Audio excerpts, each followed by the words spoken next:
Hey folks, it's Jeremy Kirkland. You're listening to Blammo. How you doing? How are you doing? Are we feeling rested? I certainly am. Oh, you're asking how my week was? Well, well, thank you. Your boy just came back from the lake. The lake, right? That's where I was this weekend with some family. It was very nice. You know, lakes in the Midwest, they're insanely beautiful, and you're like, how on earth? Where'd you come from? It was great. It was just so much fun. You know, I got on a little hydro bike. I was paddling out into the middle of nowhere, just all my lonesome self, wondering if anyone was trying to clock my fit. You know, my fit on the water. That's not true. I looked like an idiot because I was sweating like crazy, just huffing and puffing on my little hydro bike. You know, but I don't know. I feel like I'm trying to find a way to actually take a day off here and there, and it's really nice. Who would have thought? But who cares? Because this week we got James Pumphrey on the pod this week. He is one of the titans of YouTube with his car series Up to Speed from Donut. But if you follow this stuff, which I have for years, he kind of vanished. And it freaked people out, man. There were Reddit threads. There were all these other videos from folks speculating, like, where in the world is James Pumphrey? Like, what's going on? I mean, the amount of, like, other videos that are like, well, where's he going? And then, you would have thought, like, a new Radiohead album's about to drop. I mean, just the detective work going on to try to find out where this guy was. And because, honestly, without James on the internet making these videos, I mean, life just wasn't as good. Like, I'm just going to be honest. I mean, it was Up to Speed, which is a show he made, is one of the most incredible pieces of like car media or just entertaining media ever. So I too was wondering where he went, but it's okay, everybody, because he's back and he's doing his own thing, and it feels like we're gonna be all right. So, oh man, we got into it. I freaking love this guy. James is just amazing. James and I chat about why he left Donut, the state of car YouTube, getting into good art. Why we also, look, I'll be honest, we talk about why we cry a lot. Because I cry a lot too. It's just, you know, sometimes you got to let those tears, you got to shed a tear. We talk about some big fits and what to expect from his new venture, Speeed. And yep, that's not a typo. We got 3 E's. Dig in. Here we go. Show's always like positive vibes, but, you know, shit happens on the show at times, so all good. Sick, dude. I prefer my vibes positive. Isn't that funny? We're in this era now where, like, people, you know, it's funny because I feel like, especially things like YouTube, which you have so much experience in. I mean, you're like, your YouTube celebrity status is crazy because there's conspiracy theory videos on you of like where you went and before you did Donut and what's happening with this and the backstory of this. And like for me, I was like, yo, like you were like in the comedy circle. Like I got into car YouTube and CarTube maybe like 2 years ago, if that. You know, I mean, I have a Telluride. I don't have anything cool, and I'm broke. So I like the whole thing went over my head. But the lore, you're my target demo. I mean, maybe, yeah, definitely. It's like, but all that stuff. I mean, you're like this like god of YouTube. That when you announced Speed and why you were leaving Donut, it triggered this editorial onslaught of all these larger publications writing about, you know, the exodus of car media and big automotive YouTube and all these things where it's like Doug DeMaro's making videos and Auto T and Big Time and all and whatever. Like everyone's talking all about it. And I am curious, like how much of that stuff do you pay attention to? Oh, all of it for sure. Like every single thing. Like I had to kind of check myself, and my creative partner Jesse and then my fiance would like be like, you need to stop reading Reddit today. Oh yeah. And so like initially it sort of stressed me out, and at certain points it definitely would stress me out, but it like this isn't my reality all the time. And so I got to a point where I was like, hey, ideally this is never going to happen again, where I'm going to like very publicly leave something that I poured my heart into for the last decade. So it's cool that people care, and I just kind of like decided to enjoy it. Because it was like very flattering that people cared. And I think that, you know, anytime you leave something that, you know, I was like really comfortable at Donut, you know, like I got to do stuff that I wanted to do generally. most of our videos were pretty successful. I was like not creatively fulfilled or like businessy fulfilled. So I wanted to do my own thing, but I understand how rare it is to step away from something that you're like comfortable doing and have like all of that like encouragement from the internet being like, oh, we do care about you. Like we will like follow you if you go do something else. And there were like a few months there where like because of contract stuff, I like couldn't say anything. And that was a little frustrating. But again, like once I got the right mindset about it, it was like, hey, this is kind of sick. Like, when we announced, I was like, dude, this is never going to happen again. So Jesse and I like put up a website, like landing page that was like pretty cryptic. And I deleted all my Instagram posts and just kind of like, I think I said like, let's have like a little Frank Ocean moment, let's like, because like people are like, oh, James changed his avatar to all green. I was like, yeah, dude. They're like, oh, is he having a brat summer? Yeah, totally. Yeah, it is funny, especially now where if you're a person where like it's such a parasocial relationship that gets created that totally anytime you alter that, it's almost like this weird extemporaneous explanation that has to happen where you're just, yeah, sorry, I deleted these things, or yeah, I removed this stuff, or in your case, like you couldn't even talk about it. And right. Yeah, I mean, I feel like that's a thing now, probably that I'm sure you've seen because you've been in the comedy world, previously, and you have lots of, kind of adjacent friends who have had various levels of success. Where I always think it's funny. A friend of mine is like this TikTok guy. He's huge on TikTok. Yeah. Everyone loves him, and people come up to him on the street all the time, and they're like, totally. "Yo, I love your videos. What's up?" Or they're like, "Hey, check out, this or whatever." And it makes me wonder if you become, and this is not a pejorative term, but like a YouTube person, do you feel like there's like less of a barrier around you, around other people? Because it's like, I say this in the sense that I've walked around in New York with other folks who are on movies and, bigger, and people won't talk to them. But in this case, because they've given so much of their time and eyes and all this stuff to them, people feel like, oh, you're more approachable, or like you're just like me. Like, did you ever feel that? Yeah. And I think, well, one, I can't imagine how much different it is in New York. Like LA, you really don't see anybody unless you make an effort to. So I'm actually jealous of the human interactions in New York. I think that would be a real trip. But I think like just the nature of social media and the nature of YouTube, like we have comments. And so, that's like a blessing and a curse. Like it's a huge asset that we can put out a video and immediately have feedback, and like just thousands of people. I think there's like at least tens, if not hundreds of thousands of comments on that first video. And again, it's like encouraging. Some people say mean stuff. But when you're in like the normal, like content, like putting out videos consistently, you have that like feedback loop, that like focus group of people who generally have like a pretty broad like experience with your stuff. Like they watch it pretty consistently.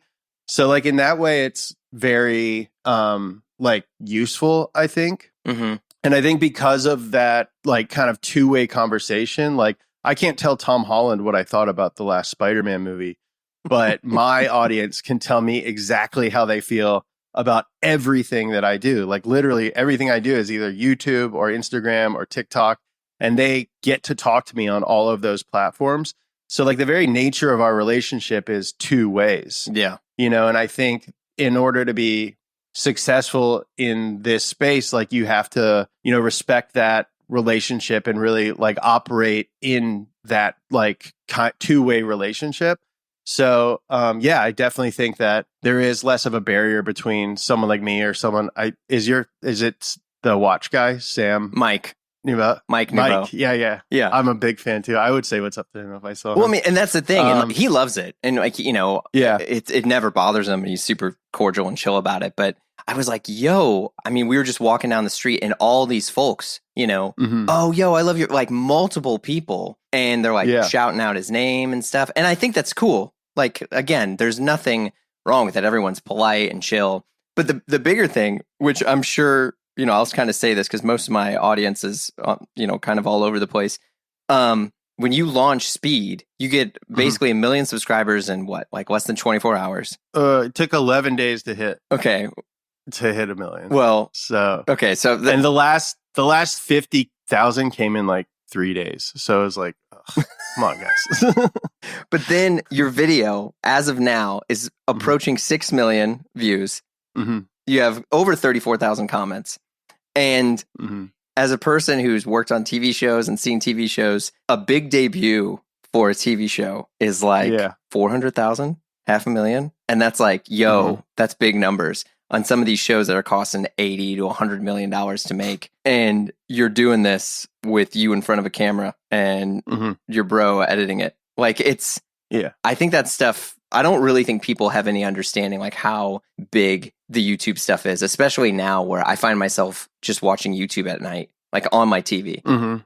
I mean, YouTube's the biggest streaming platform right now. Yeah. And same for music too. Yeah. Yeah. So like when I started at Donut, like 85% of our views came from phones, like mobile. And now a vast majority of it comes from OTT or like televisions. And YouTube is the biggest streaming platform. And I think there's like stuff going on now to like I think YouTube wants the world to know that. Like I went to an event, these guys, Rhett and Link, Good Mythical Morning, and they like mentioned that like every day more people watch Rhett and Link than all the late night shows combined. Yeah. Which is like phenomenal. So, I mean, I think it's like one of those things where, I don't know what to do with it. Like, but it's like sort of like an undeniable sort of like something is happening here. And I think there's been like failed attempts to capitalize it. I think like private equity coming into YouTube was like the wrong move. But yeah, the numbers are pretty phenomenal. And I think we're at like a fun time now where like everyone is sort of aware of the numbers and like how many people are watching YouTube, but none of us really know like what's going to happen with it. And I'm really stoked for like the next 5 years to see sort of how this all plays out. Did you ever imagine you'd say that you're stoked for the next 5 years? Well, in a different way, like generally, like in my youth, it was like, man, I'm stoked for the next 5 years because hopefully something's going to change. Yeah. but this time I'm like, hey, I feel like I'm a part of this wave that's happening.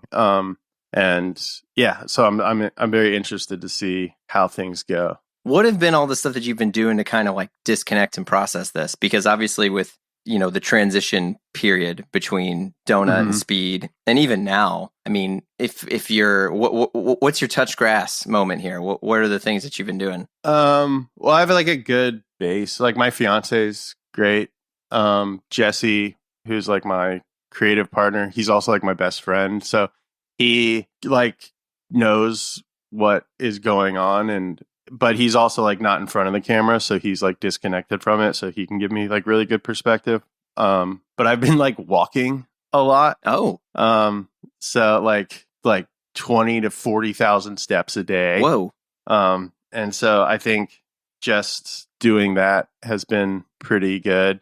And then like doing bits on a walk with my fiance is like, I guess, my touch grass. Oh, you're doing space. A couples walk there. Oh yeah, we do couples walks, we do bits, and like I am good at surrounding myself with people who know how to do things, and I don't really know how to do anything. Like my talents are very like intangible. Like, come on.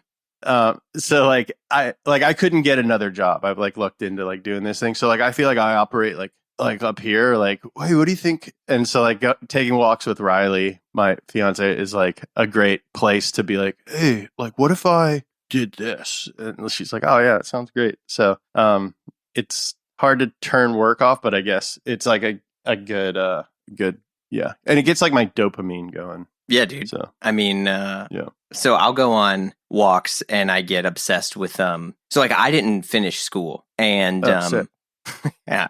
Like high school? No, I finished high school, but like okay. I basically was like, okay, I'm going to do the college thing and I'm going to do it. And I was like, fuck it. No, I'm going to move to New York. And in a weird way, it's probably the most haunting thing that's ever happened to me in my life, because anytime something good is going on, I'm like, well, once this is over, I can't get anything. I'm trapped.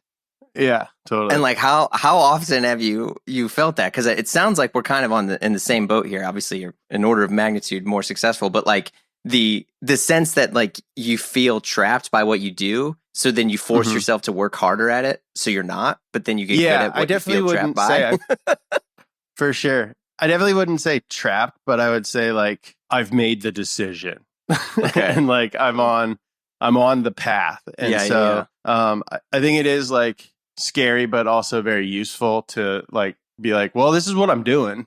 There's not a lot of like career change ideas, and I guess like technically Donut was sort of a career change, going from like auditioning for from stuff comedy stuff. And sort of like I stepped away from being on camera for a long time, and then Donut sort of like evolved into me being like on camera again. So I don't know. Yeah, I think like being on the ledge of like, if this doesn't work, I don't know what will, I think is useful. It's scary, but I think like, great risk, great reward kind of thing. Yeah, it sounds like you've had quite a bit of therapy to process these things. I mean, that's dude. At one point when things were pretty dark, I was like, I'm going to go back and work at Starbucks. And I went to the site and I started applying, and it was like, have you been here? And I was like, yeah, I'm going to fucking do it. And I didn't get and I submitted the application and I didn't get anyone reaching out. And I was like, oh fuck, dude, it's over. That was the universe, dude. That was the universe being like, just give it another month, dude. I know. And I mean, and obviously like things, come and go, but it's like, it's always, at least for me, it was like the time where like shit's popping and then you're like, oh no. Cause I mean, I have 2 kids, which also changes everything. Oh, yeah. And you're like, yeah, totally. Oh dude, I gotta like keep these kids alive. And you're like, oh shit. But at least in your case, I think it helps obviously having a partner. If you zoom back to the living on a porch days, I mean, that's I started doing, I don't know if anyone ever talked to you about this. Like, do you ever write stuff down? I mean, it sounds archaic. Yeah, all the time. Yeah. I write everything down. Yeah, like I was like, okay, I'm going to carry a notebook and I'm going to write down things that happen that are good and then things that happen that are bad. And the next time I can go and I can look at it and you can be like, okay, like this happened or this, this shitty thing happened or whatever. And then you get like way better perspective because I don't know how to detach from that. It's practicing gratitude, dude. I'm not really good about it right now, but I try and do like a gratitude list. Should do it daily. But I mean, generally there are a lot of good things going on. So if you just remember that, it's very helpful. Yeah. Did you ever have folks reach out to you that you didn't really know that basically, emotionally dumped their stuff on you? And then you kind of felt like you had to respond because what they said was so intimate? I mean, I'm very grateful and like kind of blown away by how many people have reached out and been like, yo, you guys got me through like a really tough time. Yeah. Or like, you guys got me through this or you guys got me through that. And it's like, I kind of like have always operated under the assumption that what I do is stupid, like in the best way. Like I don't really take anything very seriously. And so like I was doing like comedy stuff and then like Donut is like kind of silly. Like it's like made up. But to hear that, what the stuff that I've made and the stuff that my friends have made that I've been a part of has like had not only a positive impact, but like a way bigger impact on people's lives than like I ever intended or like anticipated or could even like fathom or like gave myself the like, I didn't give myself permission to think anything I did was like that important. I think it's like a some sort of defense mechanism or something. But like, I mean, it's like really touching and definitely sort of like gives me purpose, I guess. You know what I mean? Because I think, making jokes and talking about stuff I like seemingly is like kind of a selfish pursuit because like I just want to have fun and enjoy myself. But if that stuff that I make can have a positive impact on people that it like apparently has, then it's like, I think that's when I like felt like a grown up. Like I was like, oh, this is like a real job. And like, this is something that is like respectable. Like, I'm like, okay, like I can do this for the rest of my life and kind of be proud of myself, When was that? I'd say like, so we started making Up to Speed in 2017. I'd say like within a couple years, people were like, hey man, like it's, yeah, like you helped me get through this dark time, or like things were like really tough and I stumbled across your videos and like binged them and it like really helped me out. Or I think like I used to make like dad jokes on videos a lot, and people would be like, hey, like, like as a guy who comes from like a similar experience, like it really meant something to hear someone like you talk about that. Or I think entering into the car world in a weird way, like I don't think there were a lot of people who were like vulnerable before me. And so to like see a guy talk about like a moving story and then like cry, and like just get like choked up because it's like, oh yeah, then like, I love guys realizing their dreams. Like that's like my thing. Like I'm not a huge sports fan, but like, dude, I will cry at every like sports movie. And so like I've basically, a lot of the videos I've made are essentially sports movies, and it's like, and then he pulled across the finish line, and like, and so I think like kind of giving guys the permission to like feel something or like be vulnerable, I think is like an unintended side effect of the work I've done so far. Yeah, I mean, I think that's probably, in what I view as a person who's kind of viewed your stuff over the years, like you're the greatest achievement in the sense that you took something that was overtly extremely masculine in this sort of archaic sense of which it was like stiff upper lip and fucking hot rod 700 horsepower stuff, to where your car show became this like mental health show. Because I remember watching it during a lot of this stuff during the pandemic, and everyone had all this stuff that was going on. Like my dad just died in May. Yeah. And like all the, we moved back. I used to live in New York for a long time. We moved back to the Midwest, and now I kind of like go back and forth. And we moved back here to kind of help take care of him, and he just passed. And so in weird ways, I was like a grief junkie, in which I was like looking for other things where people could like just share. I would tune in for what it looked like it was, but I would really connect on the things that was like felt more human. I mean, I remember and this was literally yesterday, I'm like playing the Beatles in the house. Yeah. And I just fucking started crying. And my wife was like, what's going on? And I was like, babe, when they were making this song, all this stuff was going on. And this was like Paul's love letter to his dad. And she was like, we gotta go.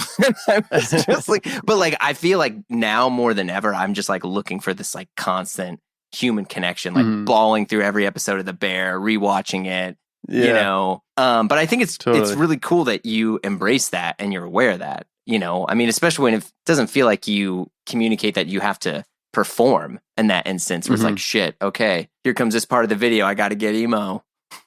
Yeah, totally. I mean, it was totally unintentional.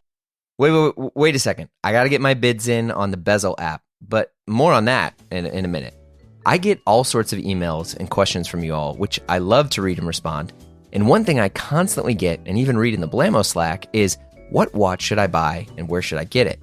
It's a wild world out there with all sorts of websites and shops, but I go to Bezel. Bezel is the trusted marketplace for buying and selling your next luxury watch, with expert in-house authentication on every purchase. First off, folks, it's getbezel.com. That's getbezel.com. But I use and recommend Bezel because it's the best of both worlds. You can go to the site and browse a marketplace of luxury watches, over 16,000 of them, by the way, which is a lot. And I know that Bezel is going to authenticate your purchase. Or you can create an account and get connected with your own private client advisor, called the concierge. Because look, making a watch purchase can be confusing, especially when you don't know all the reference numbers. When was this made? Did they use ceramic then? Is it a triple lop, dingle dop? What the heck? I don't even know. But they do at Bezel, and they're here to help. Concierge, baby. Look, if looking for your watch to mark a special occasion, or maybe you're just doing research, right? They even have their own journal where you can learn all the ins and outs about Bezel and the brands and all the stuff that's happening right now. But back to my bids. Yes, Bezel now has auctions, and not just any auctions. They got Rolex, they got Cartier, they got Audemars Piguet, all the big dogs and more. So you can discover, bid, and know the Bezel team has got your back with verified in-house authentication. So visit getbezel.com on your smartphone or computer. Bezel, the trusted marketplace for buying or selling your next luxury watch.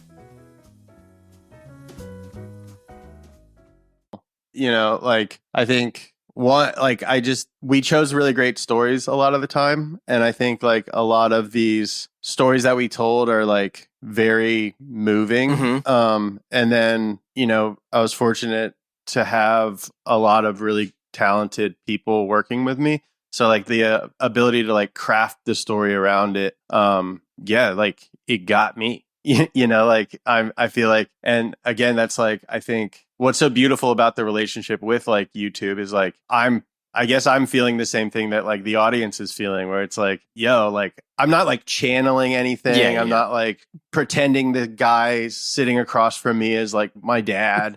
I'm not like pretending. I'm just like, yeah, dude. Like, fucking, I know, man. Like, pretty intense. He did it, dude. Or like, and then he died. Oh, like, yeah. So it's there's not a lot of like disconnect between what I'm going through and what the audience is going through. Like, we're kind of both experiencing the same story together. So, and then like all the dad stuff, I think like in hindsight, I was like pre-therapy, kind of just like, then my dad left.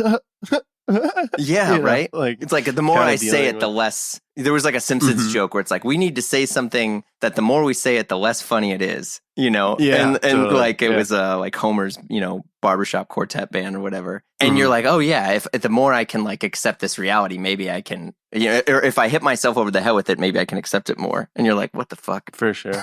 Yeah. But like, yeah, so people connecting, and I think like people connecting with things that I've gone through, or like even if I like express them in jokes, like when people reached out and were like, yeah, man, like I have similar experiences, it like also made me feel like less weird and like more accepted. So I think again, like two-way street with the audience and me kind of like going through it together in like a lot of ways. So how much have you like continued to, I mean, by the way, you don't have to share too much of this stuff. That's not the point of the show.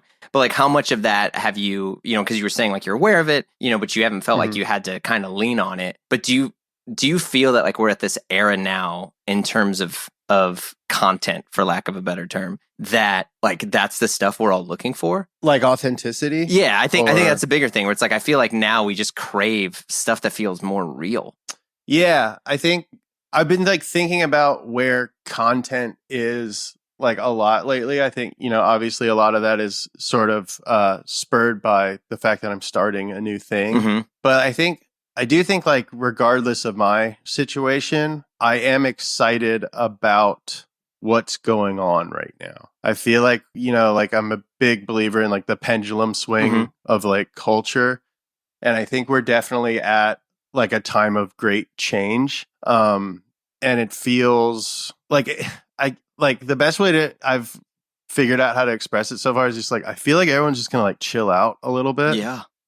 And just like kind of be a little bit more normal. And I think like I blame like tech a lot. Like, like the world like totally changed with smartphones and social media. And, like my job didn't exist 20 years ago at all. Yeah. Like did not at all.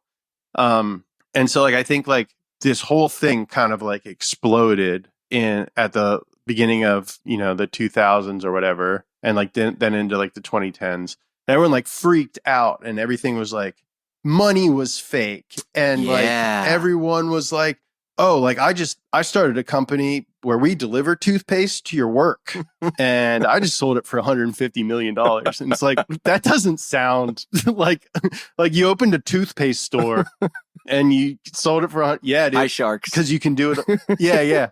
And everything sort of like was eaten up by that, like whether, literally or just like the idea of it, like everybody was monetizing everything. I think like continually everyone is like monetizing. Like the one thing I wanted to say, like I was trying to think of how to sound smart on this thing. I was like, let's normalize not monetizing your hobbies. Like not everything has to be your job. Like let's just hang out and enjoy things. And I think like hopefully we're gonna enter into a phase of like just enjoying stuff, and like money is real again. There's like not as much of it, but it's like real. And like, YouTube is coming off of this wave, and Donut was included in this, where private equity just came in and bought everybody's channel. Yeah. And, like Donut sold for like tens of millions of dollars. And I don't think the guys who bought any of these channels really understood how this thing worked. And, you can see it like with Donut as an example, like the faces have left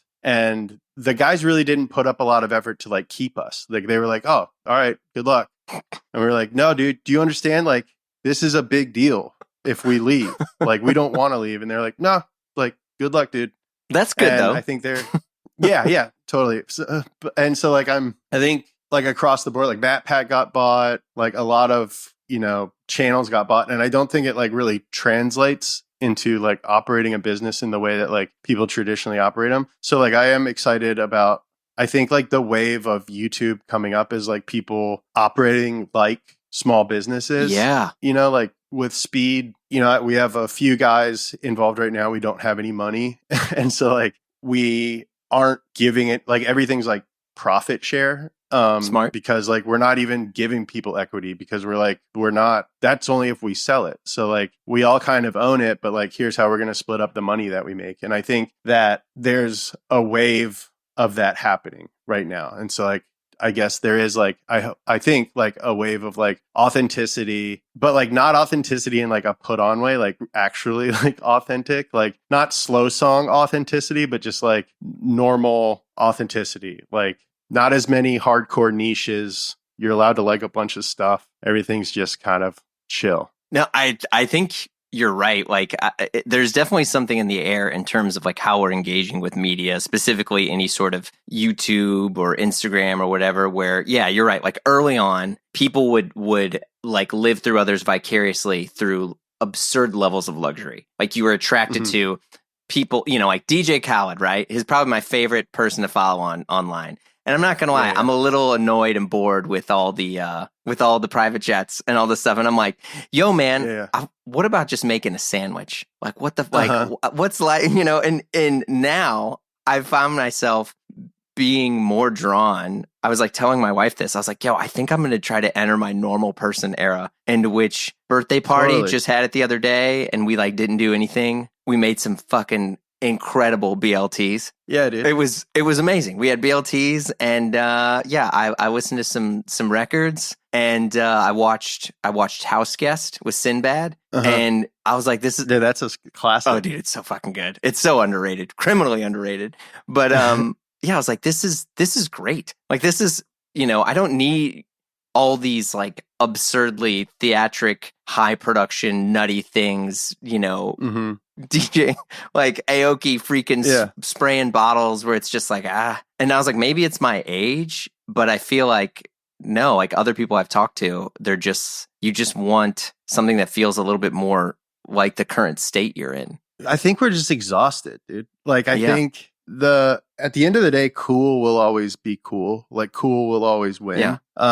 And like companies are so good at latching on to shit now that, like I saw a ketchup ad that was like very dip your ketchup, very demure, very cutesy. I'm like, dude, it's been like a week and a half and you guys have already made, Heinz has a TikTok about being demure, and so I think like because companies aren't cool, and I think there was a time in the past decade where they like convinced us that they were like, actually, we are pretty cool. We're like, oh yeah, Wendy's. Yeah, you're pretty. You're pretty chill, Wendy's dude. is making jokes on Twitter. This is cool, man. Yeah, and you're like, wait, no. Yeah. And we're like, hold on, stop. No, you're not. You guys are awful. And I think because of that, like, and also, everyone having a voice on social media, like this idea of like cores and memes and like just like these consistent like just like waves, and I think like you see it on TikTok now. It's like really hard to dress yourself because it's just like micro trend, and I think like my read on it is that it's just sort of exhausting, and I think everything like is latched onto and just like sucked dry so quickly that where the reaction to that, the natural reaction to that is going to be like, well, then we're not going to do anything. Like we're not going to define anything. We're just going to be chill and normal because like companies have made being core not cool, because like as soon as Wendy's is like, oh, we're, coquette, like Wendy, like, a double flame broiler is so coquette, so like clean girl aesthetic, that we're like, you know what? I don't think so, dude. And I think maybe we're entering into a time of like not defined and just like kind of chill. Yeah, you mentioned the fashion stuff, and like this show initially started way, I mean, like, I don't know, almost 9 years ago as this like pod that was about fashion. And even now, where, I mean, there's still a lot of clothes talk. It's still kind of the thing that's like, you know, what I care about. But what I'm realizing, and, you know, because I've always tried to be as transparent as possible with folks on my own sartorial journey, for lack of a better term. And it's usually just being like, I fucking dress like a moron. I have no idea what I like. I basically go back to the same. This shirt's like over, I don't know, 14 years old now, to where it's like, yeah, I just wear the same basic stuff. And I did an interview the other day, and they were like, yeah, actually, you know, you really didn't have anything that, like, basically I saw that the piece that I did an interview for ran, and I messaged the people, and I was like, oh, you know, I was like, where's my shit at, basically? And they were like, yeah, you like didn't really have any good takes. And I was like, yeah, because I said, yeah, I think just regular pants are great and some t-shirts and fuck takes, dude. And they were like, yeah, it didn't seem very salacious, was the quote that they used. Yeah, dude. I'm not going to change my personality so you get clicks. I know. I was like, just that, like, that's authenticity. That is authenticity. Where you're like, I don't know, normal pants, and they're like, damn it, you know, like, like it's, you know, inherently inauthentic to give a take. Like, fuck a take, dude. Like, anti-take going forward, at least for the next couple of years. It threw me for a curveball, because I was like, wait, I was like, no, this is the point. I'm like, the fact that like none of this stuff matters. I was like, but I get it. They were looking for affiliate clicks or whatever they were trying to do. Fine. But they were like, yeah, because skinny pants are lame, right? It's about big pants. I was like, well, I don't know. I was like, I kind of like that right now, but a few years ago I wasn't, and maybe I'll change my mind. But like, does it really matter? Like, it's generally down to like how you style it. Like, I don't want to like. Yeah, they were all ticked about it, and I was like, this sucks. And totally, I don't know. And even then, as I've done other things, and this is not me venting to you, but I feel like there's something going on now where it's like, yeah, we're the post-take society or whatever it is that we're entering in. We're just exhausted because everything has been appropriated and monetized. And like, I think, you know, for the past whatever, and like, this is one thing we really focused on with Donut, like the move has been to find, like, the revolution of media, I guess, in the past decade is like, find a niche, you know, and just deliver to that niche. Like, that's what like everyone in finance and everyone in media, like every smart guy I've had like a meeting with has been like, yeah, it's just like great what you guys are doing. Like, you found like a small niche, like that's the new wave. Like, find like a seemingly small group of people, but that just be like their everything, you know? And like, it worked. And I think like you'll see it like across the landscape, there's a ton of very niche things that are just delivering like everything to this small group of people. And like, to the point where like, I think that's why we see all these like cores or whatever, these made up cores where it's like, oh, all the niches are taken up. Like, let's make up a new niche. Yeah. And so like, how can I like make up this new niche and just like deliver everything to them? And again, I think just like as a consumer at that point, it's not cool. And we're like, hold on, wait, like there's too much math involved in this. Yeah. Like, you're explaining to me what niche I'm a part of. Like, you're explaining my community. Like, that community doesn't exist. Community is another word that really was taken by, you know, business guys. Yeah. And so like, I think again, like, we're just exhausted by it. And I think, you know, moving forward for the next few years, it's like, timeout. I'm not core at all. I'm not like, I like cars. I don't want to be a car guy. You know, like, I like clothes. I don't want to be like a menswear guy. Yeah. Like, I think, and like, that's really what Speed is like, I like stuff, dude. Like, I like different things. Like, I am very particular about the cars I drive, to the point where like I customize them and make them like very personal to me, and they like represent who I am and like my individual taste. It's like a collection of my aesthetic and like performance choices. But then that's like the way I approach like my clothes. Like, I like all kinds of different clothes. Like, if I buy a watch, I want Mike Nouveau to be like, oh, that's a cool one. Like, you're not a dick. Like, that's, oh, neat. Yeah. Like, that's a neat one.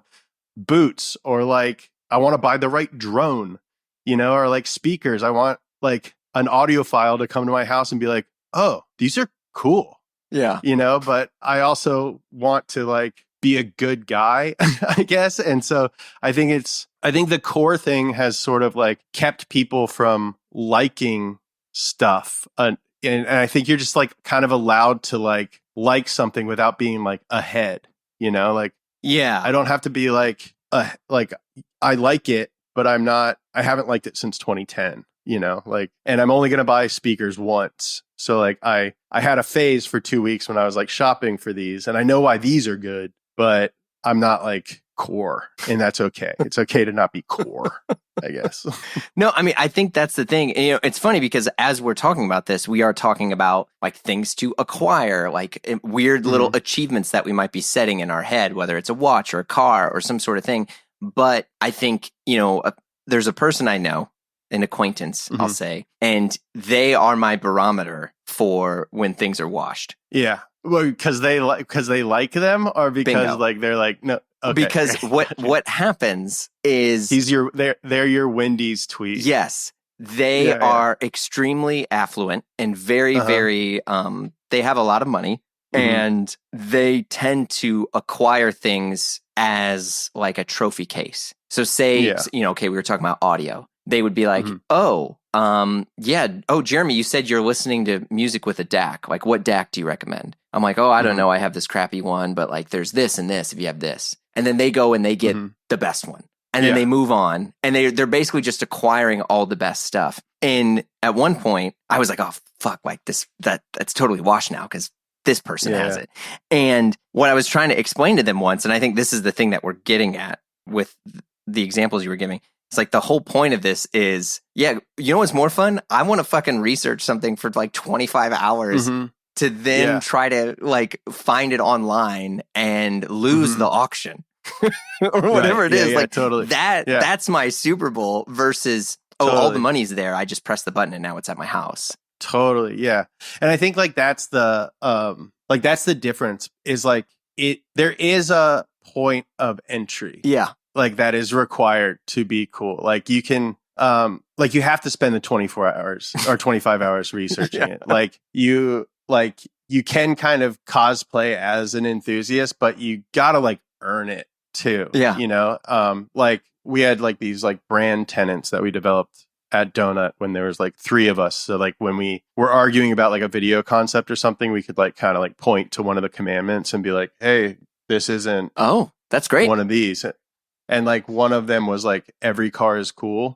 And like that was like easy. Like we all kind of like understood that rule because there were like the 3 of us that like made it up. But then like once there's 30 people interpreting the text, it's like, well, every car is cool. And it's like, well, not really.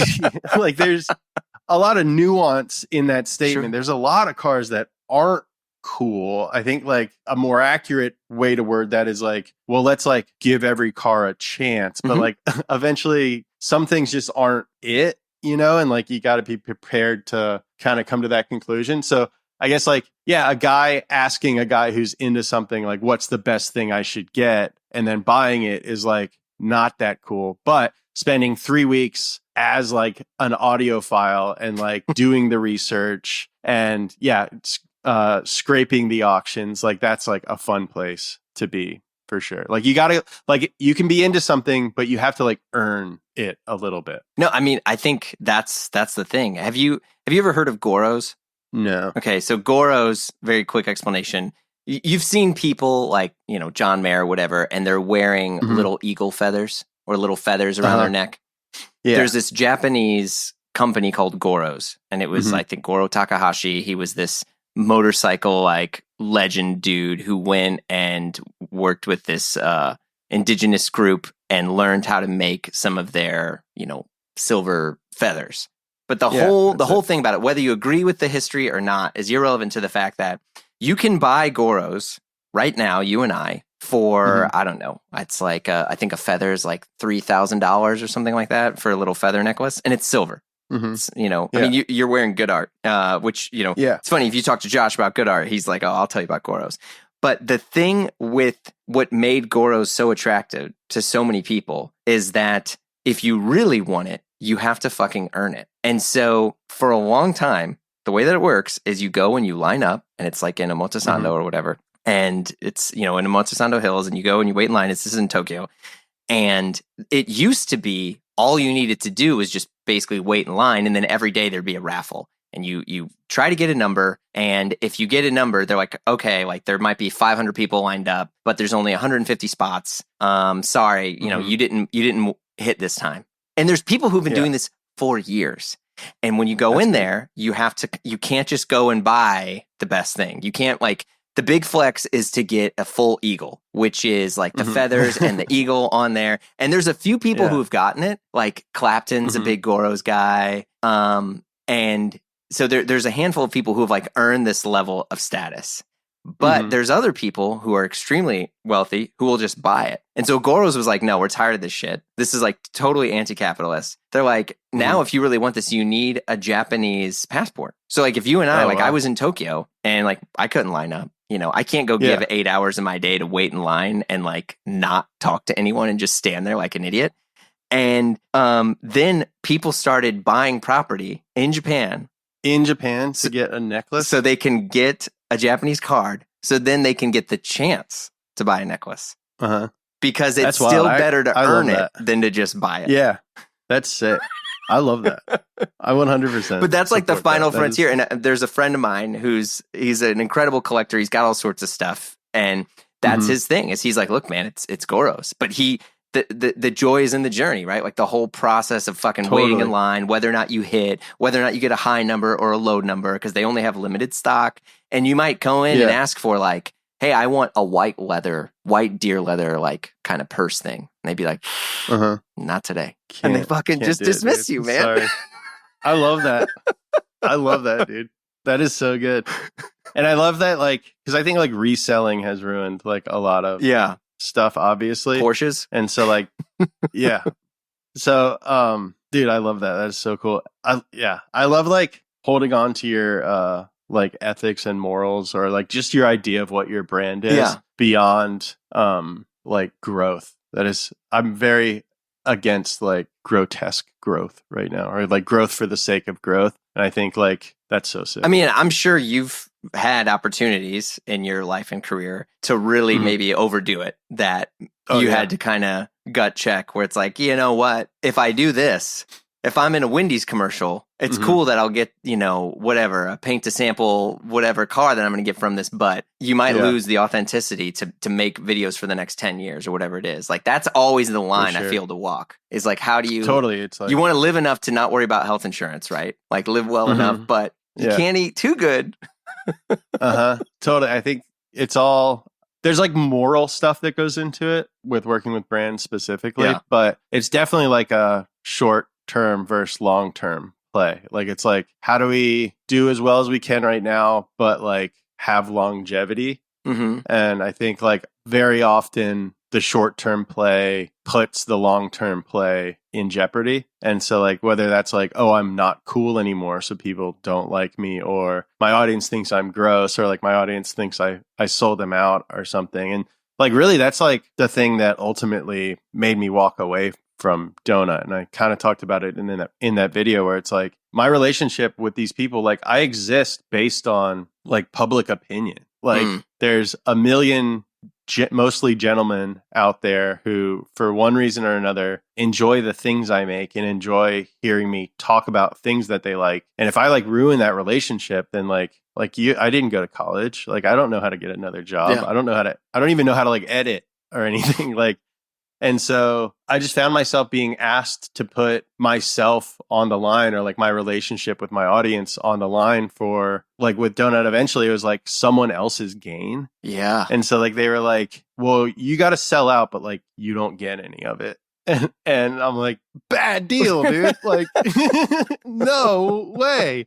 And so I think that's what I'm kind of been saying about I'm excited about where content is and YouTube is right now, because I think across the board, we've kind of learned that lesson recently, where it's like, hey, if some guys come in and offer you like millions of dollars to like run your channel, like I think my advice to anyone in that situation is like, if you don't want to do it anymore and someone offers you a bunch of money for it, then like take it and bounce. Yeah. But fair. if you want to keep doing this thing and like you care about how people interpret this thing moving forward, then like figure out a way to keep it on your own. And so I think like just as a platform in general, we've kind of like learned that lesson recently. So I think independent channels and are going to be like, but we've also learned the business lessons too. Right. So we're not like novices anymore. Like Donut was like a multi-million-dollar company. We did $13 million in merchandise last year. Holy shit. And you know, and so like me and my buddy were like kind of like running the artistic side of that. So like now I know how to do that. Whereas like 10 years ago, I didn't know how to. So I think there's a lot of people sort of in my situation who are like, okay, well, I'm going to go do it on my own now because I think I know how to do it. And even if I do it, you know, a tenth of what I used to do, I think one, I'll get more of it. And two, I think it'll be like, I want to like operating for longevity and operating for like, well, I don't want to like get this valuation. I would never will. Like, I don't know, maybe for insurance that might be necessary or something, but like what Speeed is worth is like of very little interest to me. And like setting ourselves up to just kind of last and like make a thing that is like my job moving forward. And, you know, something that I enjoy and that will be around ideally. Like hopefully this will be like my last job, you know? Oh yeah. I don't know, maybe. I don't know. Because like it's mine. So like if I want to change it, then I'll change it maybe. Or like maybe I'll do something else down the line or whatever. Maybe I'll put it, because that's another thing that you're allowed to do operating as like kind of a small business is like in 7 years, if me and these three other guys feel like it's sort of run its course, like we can sunset it, you know, and start like a new thing. Whereas like I think with a lot of these bigger things that people have spent millions of dollars on, it's like you can't really do that. Like you can't be like, you know what, Donut's washed, like let's hang it up. You know, It's like, no, I'm not saying Donut is washed, but like at that point, like they can't give up. Like they're in too deep. Yeah. And so like rather than, you know, hopefully Donut will continue to be like successful or whatever. But like if it isn't, they can't just be like, okay, it's been a good horse. Like let's like let it go to pasture or whatever. They're like, well, no, we have to suck its blood until there's nothing left, you know, because we've invested this much money into it. And I think that's kind of gross and sad. Do you feel like now at least you'll have, you know, like you were saying, like just more freedom to like, yeah, if you're going to talk about clothes, like you can, you know, if you're like, look, you know, we're talking Josh from Good Art, or we're getting into, you know, Brain Dead or whatever, you know, whatever that stuff is, like you can get that, you know, all right, Kyle's on, we're going to fuck around with this. Like for me, like I feel like that is like the best of everything, in which you get to see people that aren't known for that specific thing, you know, where like, yeah, if you don't need to make a fashion show, but if you have like fashion people coming on or whomever that is, you know, and you're like doing rock climbing with Kyle in a fucking sick ass car, like that's like freaking brain explosion there, you know, like I feel like, like that's the freedom that now you get, right? Totally. And I mean, I like making videos about things, like teaching people about things, because like it always comes from me wanting to know about it, you know? And I think the guys I surround myself with like share that curiosity. Like, like when we would hire people to be like directors or something, or writers, like we'd be like, all right, so like how important is it that they're like a car guy? And we're like, it's like ideal that they are, but like it's more important that they're a curious person. Because if they're a curious person who like likes to read and like find stuff out, like they can become a car guy, quote unquote, that like knows more than most car guys like within 6 months, you know? And so I think I'm very curious as to like why people like stuff, you know, like, oh man, there's a ton of guys who are into this. Like, what's the deal with chrome hearts? Like, I don't really get it, but like, let's dig. There's something that like, I think it's like fascinating that people are into things, you know? And so like to kind of like explore all these spaces and sort of like report on it for my audience is really an exciting thing. And, you know, like I haven't been in 1600, but Donut's made over 1600 car videos. That's and insane. Yeah. And so it's very kind of, it's extremely liberating for me and Jesse to like just think of other stuff. Like we're like, oh, like we have a video as like we're recording this on a Tuesday. On Thursday, we have a video on Carhartt coming out, and we're like, and then we have a video on Porsche GT3, but then we're doing like a Stussy video. Hell yeah. Okay. Yeah. So just kind of like everything that I think is cool or that a big group of people think is cool, and I try and figure out why. On the clothes stuff, what's that journey been like for you? Because you've, it feels like you've gotten more comfortable with the clothes that you like. I mean, looking at the stuff you've worn over the years, where did that kind of come in, and how's that been going? I think I've always been into clothes. Like my dad dressed really well and like was like just always considered like a well-dressed guy. I think for the longest time I wore donut stuff all the time. Fair.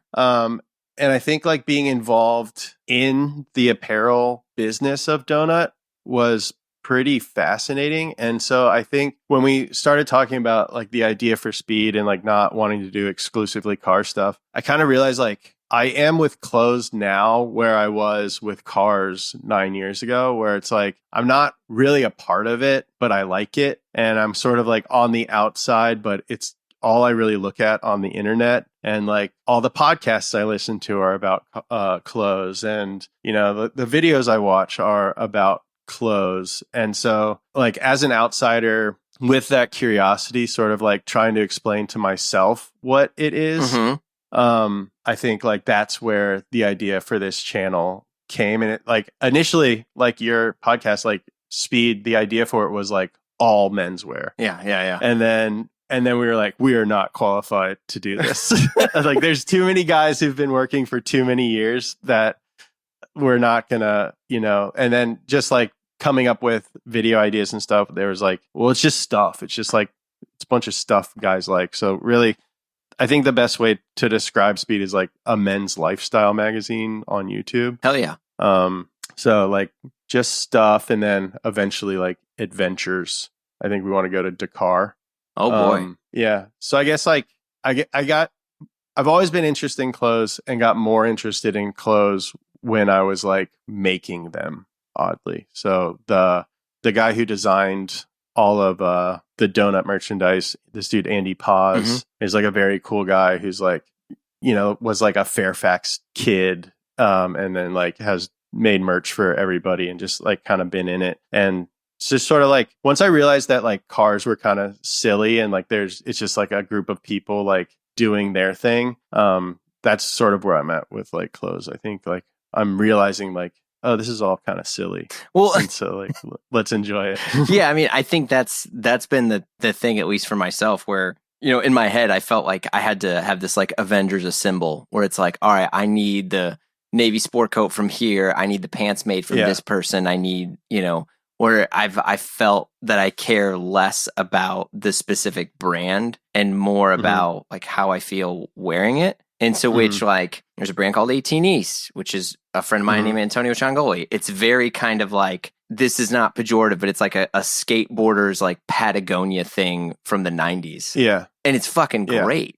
But you don't have to have all of that to be happy. And that's not even like what he would argue is what you need. Where it's like, yeah, sure, buy a pair of pants, wear an old Brooks Brothers Oxford, get some, like you don't need this sort of head to toe look. And I feel like a lot of people, it's like, oh, I have money, I'm going to go wear head to toe Balenciaga. And it's like, that gets kind of lonely. Like that, I just don't feel that's fun. Yeah. And that's like not cool. Well, like fair. Also true. At the end, like I said, like at the end of the day, cool wins, and like cool will always win. And like going to a store, like your buddy with the, the purchasing things. Oh yeah. Or whatever, like the Thanos of stuff. Like it's not cool to go buy head to toe Balenciaga. It's cool to like curate stuff, because curating things for yourself is like a representation of an interesting life. Yeah, and, like yeah, an yeah. interesting person. Like we're all, it's like sort of like cultural archaeology sort of things where it's like ideally like, you know, like the shirt you're wearing is cool because you've had it forever and there's a million stories connected to that shirt. So like hunting Johns or whatever, like especially with the way that the resale market is now, you can just buy whatever you want. Like nothing is rare, everything's just expensive. And so I think that a collection of weird stuff mixed with like, you know, some designer things, or the fact that like your friend owns the brand, or like I like Good Art because they were really nice to me, you know, and they Josh is a great dude too. I mean, he's like guy. He called me a pirate, and I was like, yeah, dude. and they did like a collab with my friends at Race Service. Like they made like, you know, I think they make cool stuff, you know, and so like that's like part of the story. And so like I think again, it's like I think the cool will always win, and like the coolest thing is to have this sort of like romantic story, and you know, whether it's like a car or an outfit, like if you can kind of like have the through line of how it came to be, I think that's much more interesting than just grabbing off the shelf. Yeah. Have there been any brands that you've discovered for yourself that you've really started to get into? Yeah. So like I like Good Art a lot. I really like stories. So like I love like I really like Fugazi a whole lot. Okay. I like that's Trevor's brand, the brand that like is not the punk band. It's just kind of wild stuff. Yeah. Again, I like the sense of humor behind it. I think it's cool that they just opened a brick and mortar. Yeah. I think the idea that a lot of people are opening brick and mortars is pretty exciting right now. Well, and stores have to have coffee shops in them now. I feel like that's the thing. Oh, they have to, yeah. Like, well, I kind of love that too, because like when I was a kid, I used to hang out at the skate shop and I like never bought anything. Yeah. So I love the push to like just create third spaces, and I hope that becomes more of a thing where it's like, it's definitely a thing. Yeah. Yeah, we're meeting up. Yeah. Well, let's meet up here. Like I would love to have like a space sooner than later that like didn't require purchase. It'd just be like, oh, we're gonna meet up at Speeed. I like Brain Dead's probably like my most consistent brand, I think. Yeah. The thing they do with, like, speaking of brick and mortars, like they bought the silent movie theater in LA. So good. Yeah.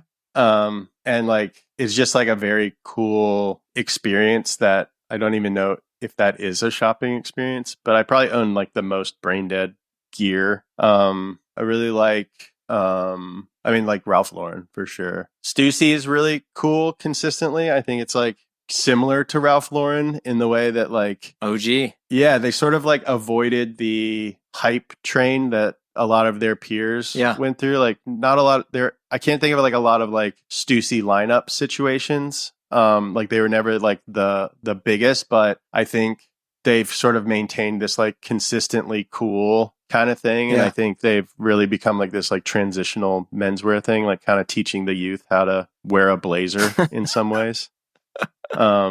Yeah, that's probably it. No, I mean, that's a lot of vintage. Yeah, vintage stuff is probably where I've gotten that. And then even, I went to Japan in the spring, and now I'm going to be trying to go there at least like once a year or so. And it's everything there is fucking incredible. Like, yeah.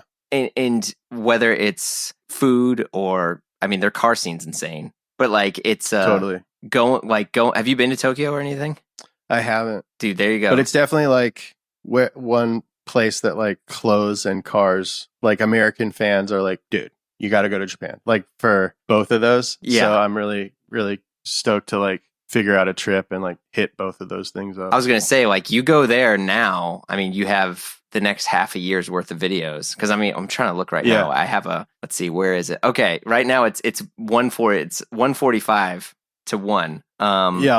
Watching the yen exchange, because basically the other thing that why everyone loves going to Japan right now, especially if you're an American, is the country is essentially on sale in the sense that like you're getting incredible clothes and gear for 30-40% off, and totally everything there is like perfectly well made. It's just, it definitely, especially when you think of retail, it changed my mind how I thought about all the things here that like someone's doing just to get like clicks, or just to get, because some person at the hedge fund told them they needed it in their deck. Where it's like everything there is passion. And it blows my mind. And in a good way, it was like this amazing refresh to like come back and like get back to work on stuff, because they don't just fuck around and make something that is just for clout or whatever, you know. Mm-hmm. And the fact that like everything is just always sold out. Like they did a friend of mine messaged me. He lives in Japan. He's like, "Oh dude," he's like, "I know you like the Beatles. This company just did like Beatles posters on like Japanese like washi paper or whatever." And I was like, "Oh, that's amazing." I was like, "Yeah, I got to get one." He's like, "Oh, they're sold out." And I'm just like, fuck, dude. All right. Like, there you go. Add another one of the things that you just can't get. And it's like, yeah, man, you go there, it freaking just changes your whole thought process. For sure. But it's definitely like number one on the list. Yeah. For both cars and clothes, for sure. And it's an interesting, like, with both cars and clothes, how it's like the back and forth culturally of like influence, and like they'll just take an American thing and just like make it way better. Yeah. It's like pretty fast, and then it comes back here and like we like weeb out about it. It's pretty good. I agree. Yeah, pretty I mean, there's just you've seen Jurassic Park, right? Okay, like, you know, John Hammond, like he just always said like spare no expense on everything. That's fucking Tokyo in a nutshell. It's like, well, how can you make it the absolute best? It's like, well, what if you just like didn't cut any corner whatsoever, and that was your final product? Yeah, that's Japan in a nutshell. That's fascinating. Yeah, but yeah, the car stuff there is pretty nuts. I mean, the respect for it is through the roof, especially because I'm sure you've seen these. They're taxis, and I really wanted to get one of these. Like, if I ever got like wild, crazy money, I feel like I would just I would never drive. I would just have someone drive me. But they have these sick Toyota minivan things that have these two giant captain's chairs. Oh, that's sick. And it's just, because now, I don't know, did you notice like there's no more limos, right? It's all like Sprinters that have compounds in them. Yeah, for sure. Yeah, limos, like in hindsight, were like, actually making the car really long isn't super luxurious. Vans are way better. Yeah. I think like one Japanese car that's like a lot of my buddies have like imported Japanese cars, but like the one I would love is like, I would love like a 90s AMG, like Japanese, like pre-merger AMG. Yeah. Cause like in the 90s, the Japanese economy was like soaring. It was like doing so well. So there's like so like before Mercedes bought AMG was like a separate company that would take cars off the assembly line from Mercedes. Like you'd buy a car from Mercedes and send it to AMG, and they would like just like totally outfit it. And so like this mix of like the Japanese economy doing really well and like that Japanese attitude of like no expense spared and like perfection really came together to make these just like insane big body Mercedes. And I would love to, you know, take advantage of the fact that the Japanese economy isn't doing super well right now and get like, you know, like an S500 from like sick. 1995. Like they just have like sick wood and like extra leather and like performance packages and like Japan exclusive body kits. And because like it was sort of a flex to have a left-hand drive car in Japan, like they all have like the steering wheel on the correct side for America. So that's definitely like my bucket list car. It's like a big, like gangster spec black Mercedes from Japan. Dude, yeah, now that I, live in the Midwest and like have to drive everywhere, I'm like, dude, I don't want any crazy fast thing. I just want like a living room, man. I just want to drive around a big ass living room. And I'm not going to do the F-150 crap, but like, I don't know, man. I was like, should I buy like an old 7 Series? Like these things are huge, but I don't know. I don't have a good mechanic. You got to have a good mechanic on this stuff. That's the scary thing. Or an E34 5 Series, like a 5 Series from you can send me links and I'll tell you if they're. Oh, there you go. They're good ones. But BMW 5 Series are super reliable. I debated trying to get something like that at one point, and my full disclosure, my wife was like, "No," she's like, "BMW is like a rich person car." She's like, "We're not like rich people," and I'm like, "Well, of course not." But like, this isn't a brand new car. This is cheaper than your freaking Mazda. Like, what's And she's like, "No," and I'm like, "Well, I don't know. I'm still gonna find a way to get it." I'll help you build a deck, like a PowerPoint, to convince her if you want. Yeah, to sell the wife on things. Yeah. At least your partner's is probably lockstep with you on any sort of car ideas or. Yeah, I mean, her brother was a host on Donut as well. He's one of the guys from Big Time, and so I think like she just didn't have a chance. Like she's just like, this is my life. So between the two of us, she's just it. Yeah, old crappy cars are just a part of it. Oh, it's so good. Yeah. Well, James, thank you so much for your time. It was great to meet you. I'm a huge fan, and congrats on Speed this weekend. For sure, man. I appreciate it. You've been listening to Blammo. Our show is produced by Blammo Media. We're edited by Amar Lowell, and our theme music, as always, by the mysterious Breakmaster Cylinder. If you like what you heard, you know the drill. Share the pod with a friend. Leave a review on Apple Podcasts. Give us 5 stars or thumbs up on whatever other thing you're listening to us on, whether it's Dingledorp or Bing Bong, whatever it's called. But you can also follow us on Instagram for all the hot content. If you want to talk to us and give us your hot take, we'd love to hear from you. You can send us an email at info@blamopod.com. Last but not least, super, ultra important, if I had a air horn, I would press it right now. You got to come and join us over on Patreon, because the fun never stops over there. Look, the live show, the free show, whatever you want to call this, we take breaks here and there, but Patreon, it never stops. And we also got exclusive shows like Die Workwear, hosted by Derek Guy and Peter Zotolo, and the Triple J Show, hosted by yours truly with John Moy and Gene DeLeon. There's just a ton of stuff over there. So check it out at patreon.com/Blammo. If not, no worries. We got hundreds and hundreds of free episodes in the feed, and more to come. So we will see you all soon.